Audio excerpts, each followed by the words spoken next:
여러분 안녕하십니까, 진성호입니다.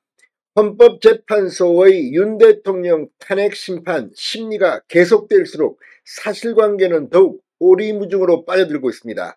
윤 대통령에게는 상당히 유리한 국면으로 반전되기 시작했다는 분석도 있습니다.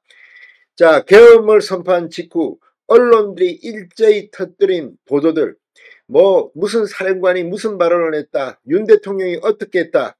그런데 그 사실들이 하나 둘씩 사실관계가 거짓으로 밝혀지거나 또 주장이 충돌하거나 이런 경우가 많이 드러나고 있습니다. 무엇보다 윤 대통령이 내란죄를 저질렀다는 그런 가장 중요한 근거들이 지금 하나둘씩 무너지고 있다는 분석도 있습니다.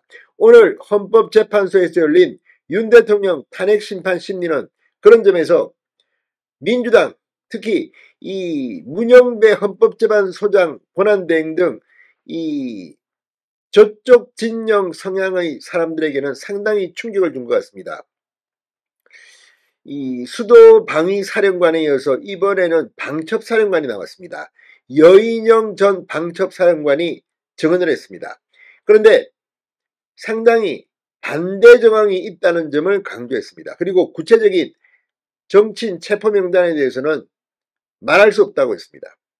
자, 그리고 윤석열 대통령은 중간중간에 한 번씩 나옵니다. 지난번처럼 윤 대통령이 직접 증인들을 질문을 하지는 않았습니다. 그러나 본인의 입장을 중간에 한 번씩 내놨는데 이번에는 이 이진우 전 사령관의 이 증언 이후 했던 발언 이후 두 번째로 윤 대통령이 발언권을 얻었습니다. 그리고 선거관리위원회에 계엄군을 투입한 배경에 대해서 설명했습니다. 자, 이걸 보면 윤 대통령은 상당히 당당하게 내가 왜 계엄을 선포했는지, 그리고 그 타겟, 그 목적이 무엇이었는지를 분명히 하고 있습니다. 그리고 이게 과연 대통령직에서 하면 될 만한 그런 일인지 이걸 엄격히 따지기 시작했습니다. 자, 지금 대충 언론 보도만 가지고 이 국회 측도 쉽게 윤 대통령을 탄핵시키려는 것 같은데 쉽지 않을 것 같습니다. 윤 대통령은 부정선거 선관위에 대해서 어떤 발언을 했을까요? 진성호의 융단 폭격 시작합니다. 선거관리위원회, 헌법재판소, 그리고 더불어민주당을 융단 폭격합니다. 자, 윤 대통령이 방금 전 헌법재판소에서 열린 탄핵심판 변론에서 선거관리위원회에 계엄군을 보내라고 김용현 전 국방부 장관에게 직접 지시했다고 말했습니다. 자, 증인으로 출석한 여인영 전 방첩사령관은 비상계엄 당시 조지호 경찰청장에게 체포명단을 알려줬다는 취지로 진술했습니다. 자, 오늘 상당히 많은 진술들이 지금 나오고 있습니다. 그리고 분명한 것은 지금까지 일방적으로 나왔던 그 발언들이 이제는 조금씩 논란이 되는 부분도 생기기 시작한 겁니다. 자, 무엇보다도 지금 윤 대통령이 이 선관위의 군장병 투입을 자기가 직접 지시했다고 말했습니다. 그러면서 이 정보사령부 요원들이 투입된 이유는 모른다고 했습니다. 자, 선관위에 계엄군을 보내라고 한 건 내가 김 전 장관에게 얘기한 것이다. 상식적으로 납득이 안 되는 엉터리 투표용지가 있기 때문이라고 말했습니다. 2023년 10월에 국정원으로부터 세 차례에 걸쳐 선관위 전자시스템에 대해 점검한 보고를 받았는데 정말 많이 부실하고 엉터리였다. 계엄법에 따르면 계엄당국이 행정사법사무를 관장하게 되어 있기 때문에 정부 부처나 공공기관 같은 데는 계엄군이 들어갈 수 있다고 생각했다고 말했습니다. 선관위의 군정보수사기관인 국군 방첩사령부라 사이버전에 특화된 국군 사이버작전사령부가 아닌 정보사 소속 장병이 투입된 경우에 대해선 계엄 해제 후 언론을 통해 알았다며 김용현 전 장관이 구속 전이어서 물었더니 정보사 요원들이 이 IT 실력이 있어서 보냈다는 보고를 받았다고 말했습니다. 김 전 장관에게 비상계엄 선포를 지시한 시점도 언급했습니다. 지난해 11월 29일 내지 30일쯤 됐던 것 같아 야당이 감사원장 탄핵안을 발의한다는 얘기가 나오면서 김용현 전 장관에게 계엄 얘기를 했다고 말했습니다. 자, 아무튼 오늘 이 선거관리위원회의 계엄군 투입은 상당히 자세하게 윤 대통령이 소명했습니다. 또 오늘 여인영 전 방첩사령관이 상당히 중요한 이야기들을 했습니다. 이게 지금 계엄과 관련해서 내란죄다 뭐다 할 때 중요한 이슈였는데 오늘 굉장히 합리적이면서도 민주당이 들으면 기분 나쁠 만한 발언도 했습니다.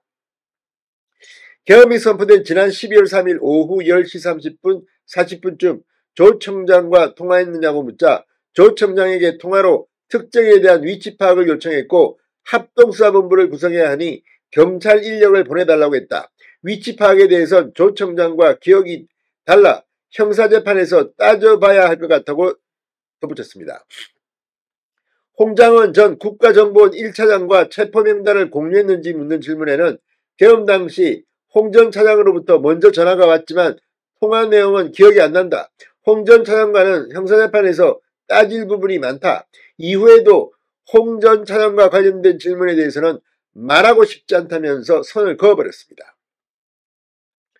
자, 그러면서 이 정치인 체포 지시에 대한 구체적인 진술은 거부했습니다.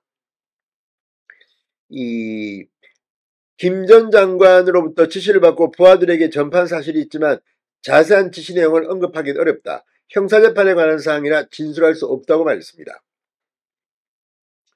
자, 이어 비상계엄이 선포된 지난 12월 4일 새벽 12시 38분쯤 부하들에게 우원식, 이재명, 한동훈부터 체포하라고 지시했느냐는 국회 측 질문에는 증거 기록을 보면 이와 전혀 반대되는 진술도 많다고 말했습니다. 전혀 반대되는 진술도 많다. 그러니까 지금 일방적으로 기사가 난 것에 대해서 지금 하나하나 조목조목 논란이 된다는 것을 앞으로 법적 다툼이 치열할 것을 예고했습니다. 여 전 사령관은 국군 통수권자인 대통령이 내린 비상계엄 명령에 따르지 않을 군인은 없다 이렇게 말했습니다. 부하들에 대한 선처를 호소하며 책임은 사령관 본인이 지겠다고 했습니다. 방첩사령부 책임자로서 참담하고 안타까운 심정이다. 국군 통수권자로부터 구체적으로 부여된 명령을 따르지 않을 군인은 없다고 말했습니다. 자, 어쨌든 지금 헌법재판소의 윤 대통령 탄핵심판 재판이 계속되면서 이제 많은 상황들이 논란이 되기 시작했습니다. 헌법재판소 지금 뭐 대충 끝내려고 했다가 이제 제동이 걸리기 시작했습니다.